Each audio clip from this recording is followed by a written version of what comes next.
Bonjour à tous, ici encore une fois Leader One et Bant. Alors qu'est-ce que t'en dis Bant? Comment tu le sens là, cette fois-ci? Bah là on a une game entre les deux mêmes protagonistes, donc Strelok de la team Moose Protagoniste, un très beau mot en et, effet. merci. J'aime beaucoup, Et j'aime beaucoup. Pommy de la team Roxys, donc cette fois-ci ça sera sur une map différente qui est Shaker's Plateau, donc je sais pas si tu peux nous parler un petit peu de cette map.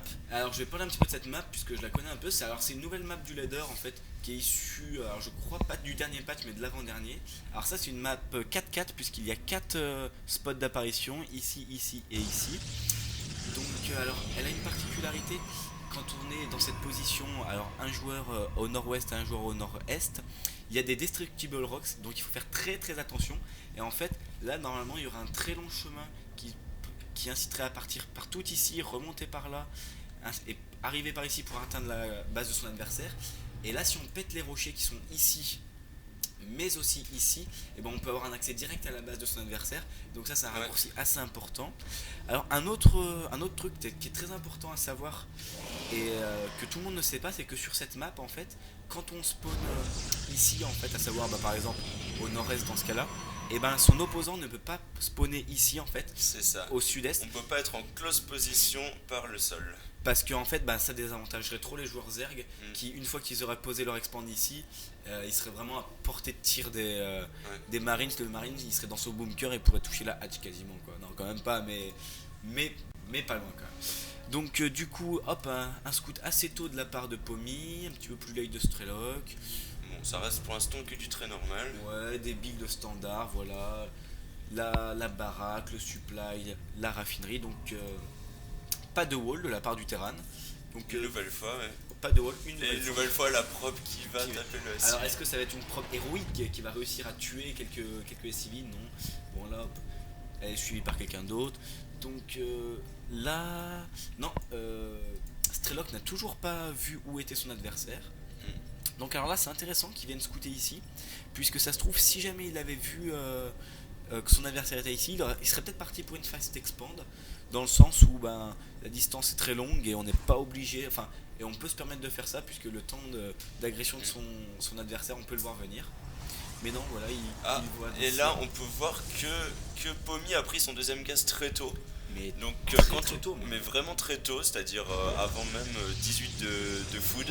Donc là, bon là il met pas de prop dedans, donc on peut pas trop savoir ce qu'il va Un peu faire. à rien mais Mais généralement, si on voit que le joueur Protoss pose son deuxième gaz très tôt, aux alentours de 18 de food, ça veut dire qu'il va partir sur un build très tech, donc par exemple Stargaze. ouais, et là il a posé son cybernétique après. Donc là c'est vrai qu'il a un assimilateur qui lui sert à rien. À côté de ça j'ai vu un petit pylône caché comme un fourbe proche de la base du Terran. Donc oui c'est vrai que quand on se brûle pas par exemple, si jamais son adversaire part DT et que ça n'est pas scouté, hop on warp ici 2-3 DT et hop dans On le les, wall on les amène directement dans les props SCB. et ça Et peut là faire très mal. c'est pas le GG mais presque. Donc là une fast expand de la part de Strelok. Alors qu'on peut c'est- voir de l'autre côté, et ben, il part sur Twilight Council. Où, Donc attends, on va voir où est-il ce Twilight où Council. l'a-t-il posé? Mais je Ah, crois oh, bien mais qu'il a oui, mais caché. Oh c'est C'est bien joué. Ah, et le non. maraudeur. Est-ce que c'est vu? Ah, Est-ce que Et il a est-ce- cancel, il a cancel. Ah oui, oui, oui. Il a vu le maraudeur, mais finalement le maraudeur qui va pas le scouter. Donc il aurait peut-être pu le garder. Attends, Mais à mon voir. avis, il voulait cacher un Twilight Council et ensuite un Dark Shrine pour faire des DT. Et là on peut voir qu'il a reposé dans un coin de sa base, là tout en haut à droite. Twilight Council. Et oui, donc. Et là il va poser 3 ou 4 gates et Mais il a combien de gates là? Ça, c'est intéressant. pour de l'instant voir. il en a Deux, 3. 3 gates. Et le Terran, il est parti sur Bio. Ça, c'est assez standard quand même quand on joue contre TOS. Hein. Personnellement, en étant Terran, je pars très très souvent full baraque contre TOS avec des early aggression pour éviter d'avoir une grosse masse de Colossus et vraiment les obliger à créer des unités de gateway pas trop Et là, techées.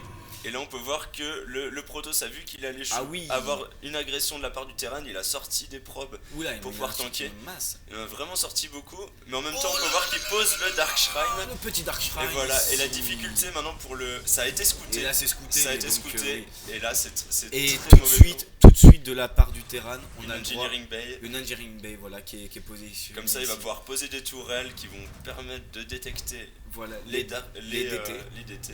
Ouais. Et en plus, il a l'avantage puisqu'il va avoir deux command center vu qu'il est parti fastex. Donc pour Enfin, les c'est scans, cool. les scans ça va Avoir être double scan, voilà. très pratique. Et Donc du coup, le Terran qui va backer tranquillement, qui va poser son expand. il Et va un petit peu laisser le toss partir dans sa tech, alors ce qui est peut-être pas forcément une bonne idée. Mais bon, il avait déjà lancé son command center avant, donc je pense que du niveau agression, il va être, enfin niveau économie même, il va être un petit peu plus en avant, je dirais. Et on peut voir que le Protoss qui n'a pas annulé son Air Shrine, même s'il a été scouté. Donc là, tout ce qu'il va pouvoir faire avec ses DT, c'est du map control, empêcher le Terran de prendre des expands éloignés, mais il va pas vraiment pouvoir lui faire beaucoup de dégâts. Voilà, puisque là, Strelok a très intelligemment posé une tourette ici en fait. Alors tourette en fait qui va avoir plusieurs rôles, puisque au cours de la partie, elle pourrait aussi bien servir à tuer les DT, mais aussi à tuer les éventuels observeurs. Alors là, Et là, le Protoss qui perd gratuitement un Stalker et un Zealot. donc dans les unités lost, eh ben oui, voilà, ça fait quand même une grosse différence. Hein. 525 de food perdu à 8 minutes de game, c'est quand même assez important quand même. Donc là, je déconseille. Ah, mais il passe, ça c'est très bien joué. Ah oui. Il va passer par les rochers destructibles, il a warpé directement derrière ces rochers destructibles pour pas perdre le temps de les détruire. Et là, il va avoir deux DT qui vont rentrer. Donc, est-ce qu'il y a des moyens de détection dans la ligne de minerai? Et alors on se rend bien compte. Et oui, mais on peut voir que le Ah Terran oui. qui a quand même posé très intelligemment une tourelle dans sa ligne de minerai. Et par contre, les DT qui vont rentrer dans la base pile au moment où le Terran attaque. Oh là là là là là là là là là là, gros dégâts. Puisque là- oui, ça fait vraiment très très mal. Et donc là, tous les SI Oh là là, qui sont et mis en il casse- amove. et- Et il Non, a pété la ils sont tourelle, même pas très en bien amove, joué. ils sont même pas en amove. Ils Ils ont fait réparent la 0 tour- dégâts. Il réparait la tourelle, mais la tourelle qui a pas pu tenir. Et là, on peut voir par contre que le Terran a l'énergie pour lancer des scales, je crois. Je loue 7 parce qu'il y a un peu des DT partout. Voilà. On va regarder les unités. Il n'y a plus qu'un DT. Donc, Plus qu'un Dark Templar, donc il ah a oui, dû ça lancer c'est un scale. le DT qui était là-bas, il a dû mourir. Et là par contre, Et là, par contre, grosse force en Voilà, présence. le Terran qui a mis toutes ses forces dans la base du Protoss. Et là, ça va être très dur pour le Le Protoss. DT il a pu faire voilà où Mais là, un le DT, scale. il se fait. Et le DT qui fait. À mon avis, si on regarde la production, non, le Protoss qui ne reproduit pas de DT. Ah ouais, non mais. Et là, Il était parti trop tech en fait. Là, il avait aussi il était la parti Templar sur High Arcane. Templar, mais là, je pense que. Il a beau avoir quelques DT, mais ça fait pas suffisamment. Et comme on disait avec le double scan, ça fait il a deux command center, l'énergie lui est monte très très vite. intelligemment. Qu'est-ce qu'il a pris? Un petit VCS pour construire une tour et éviter d'utiliser un scan pour pouvoir tuer Voilà. ce petit DT. Et là, les marines et les maraudeurs qui vont rentrer dans l'économie. Et là, je pense que le Protoss va être forcé de GG. Voilà. Ah bah Oh, voilà. et c'est même le C'est Rage même le Quit. Rage Quit. Oh là là là là, Premier- le vilain. Premier qui quitte la partie sans GG. Oui, alors que franchement, honnêtement, Honnêtement, c'était bien scouté de sa part. Voilà, le Dark Shrine avait été scouté pile au bon Voilà, moment. 2 fois même ici, donc je dirais que Je pense qu'à partir du moment où le Dark Shrine a été scouté et pas annulé tout de suite, le Terran a quand même un gros avantage Voilà. économique parce que le Dark Shrine ça coûte quand même 250 de gaz. Et si c'est pas rentabilisé, ouais, puis surtout qu'il était parti sur une early aggression, il avait déjà essayé de pusher un petit peu au début, donc on avait vu qu'il était vraiment en mode offensif. Donc un rage quit quand même, hein, on tient à voilà, préciser. voilà. Donc Et merci donc- de nous avoir suivis. Et on en est à 1-1 entre Strelok et Pommy. Donc tout de suite, on va vous Voilà. faire la troisième game. Attention, c'est parti.